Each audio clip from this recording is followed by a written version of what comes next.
Alors vous allez me dire, c'est quoi ce bordel? Le bug il est en live. Je peux vous expliquer. En fait, j'ai reçu ce colis. Voilà, c'est un colis d'Akuma. Akuma qu'on a été voir sur leur site. Voici leur site.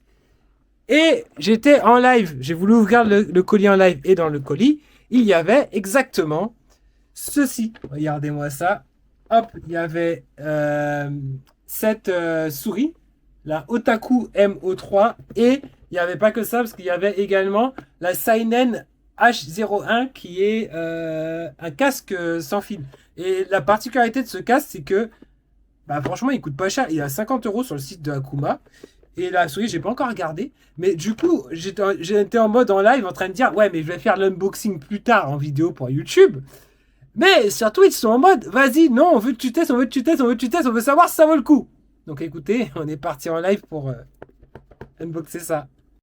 Alors du coup, ce casque, du coup, je vais tester en live, hein, je vais tester en live. À quoi il ressemble quand on unbox la boîte? Vous savez, j'aime bien faire les unboxings en direct. Pour le coup, même sur Twitch, pourront vous dire que je n'ai pas triché. On ouvre au-dessus, voilà, en dessous. Alors, on a un emballage 100% carton. On va montrer à Twitch parce que sinon Twitch, ils vont faire la gueule. Ouais, ils sont en train de faire du bordel sur Twitch. Les gars, ils pensent. C'est bien passé en rose derrière. Et il y a quoi d'autre dedans? Ah, dedans, on a aussi tous les écouteurs. Alors, dans le packaging, il n'y a pas grand-chose, hein. On a ceci. C'est le manuel. Le manuel à la mode manga. Je montre en même temps à Twitch. D'ailleurs, vous avez toutes les caractéristiques là pour ceux qui veulent les voir en entier. Donc, impédance 32 ohms, sensibilité 117, 50 à 2 kHz, micro détachable, sensibilité du mic. Voilà, enfin bref, vous avez tout ça. Moi, je vous propose, pour le reste, ça va, je vais pouvoir vous faire un test spécifique sur YouTube. Mais là, je voulais juste vous faire l'unboxing et vous montrer à quoi ressemble le produit une fois déballé. Donc, il ressemble à ceci. Voilà. De premier abord, je peux vous dire que c'est bien parce que les mousses sont en tissu et il est très léger comme casque. Il est très léger. C'est pas le casque avec la meilleure qualité que j'ai vu. Par contre, il coûte 50 €. Donc ça, c'est cool. Ça refait YouTube, je suis Suzuki. Je suis très content de vous retrouver pour un petit test de ce casque, l'Akuma pardon, Seinen, le H01 pour être précis. Et j'ai pas mal de trucs à vous dire sur ce casque d'ailleurs. J'avais commencé à faire le test il y a 3 semaines à peu près. Et depuis, j'ai pu beaucoup plus l'utiliser et du coup, je vais pouvoir vous donner un retour plus précis sur ce casque. Après, je vais pas mentir, niveau style, c'est pas le plus beau casque que j'ai vu, même pas du tout, au contraire. Très discret, très sobre. Au moins, il n'a pas de fil, donc quand je suis en live, je peux partir aller chercher ce que je veux au frigo. Mais c'est vrai que par exemple, par rapport au Logitech Pro X, qui a ce côté un peu de casque aviateur bomber, ben ça manque un peu de, je vais pas dire finition, parce que le casque est plutôt bien fini, il est solide, hein, il n'y a pas de souci à ce niveau-là. Mais voilà, en termes esthétiques, c'est pas le plus beau casque. Par contre, ce qui est bien, c'est que il isole pas trop bien.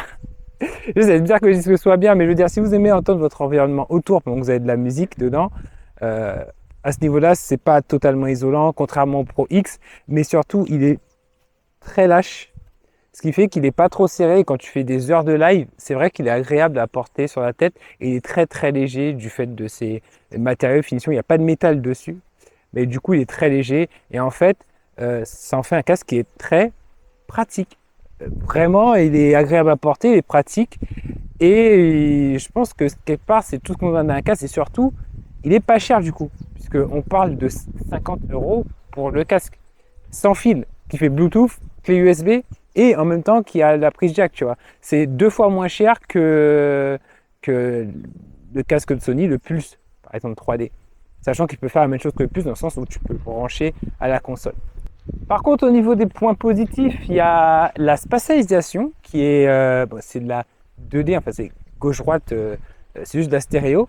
Mais ce qui est bien, c'est qu'elle est exagérée, un peu comme du surround. Alors vous allez me dire, mais c'est nul que ce soit exagéré. Sauf qu'en fait, quand tu joues à un jeu vidéo, quand tu entends très bien que si ça vient de droite ou de gauche, les pas, par exemple dans Valorant, bah, ça t'apporte un avantage. Alors certes, c'est pas réaliste parce que c'est exacerbé, mais ceux qui jouent, ils vont comprendre ce que je dis par là. Et si vous voulez un exemple, ça ressemble un peu à l'effet qu'on a avec un 3D Pulse, avec l'option 3D sur une PlayStation 5. Donc ça vous donne un peu un ordre d'idée de ce que ça fait. Un peu moins quand même, parce que c'est pas prévu pour, mais voilà, c'est l'effet que ça donne.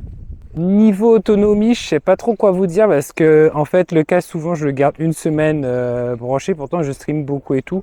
Je pense qu'on est autour de la vingtaine d'heures. Je vais vous écrire en bas, j'essaie de faire les calculs et je vous écrire, mais je pense qu'il y a à peu près 20 heures d'autonomie, mais il y en a plus qu'il n'en faut. Vous pouvez sortir dehors avec, écouter de la musique, rentrer à la maison.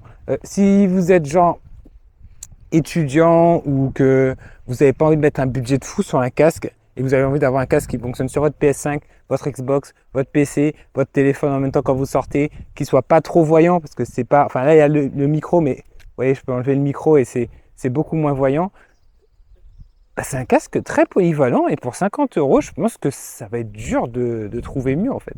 Enfin, on peut trouver mieux avec le fil, mais le côté filaire est tellement pratique, moi je trouve en tout cas, que c'est génial. Après, tu peux toujours avoir ton câble jack avec un adaptateur USB type C pour mettre sur ton iPhone. Pourquoi pas? Pourquoi pas? Mais là, voilà, vous avez cette solution clé en main pour 50 euros. Voilà. Et niveau fiabilité, évidemment, j'ai pas de retour. Le casque est quand même garanti 1 an et même 2 ans avec la garantie européenne.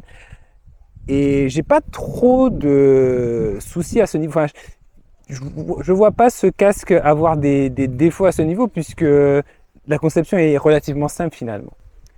Donc voilà, j'espère que ce petit retour vous aura plu. Je vous dis Hacha les otaku, je vous mets les liens dans la description pour acheter ce casque Akuma.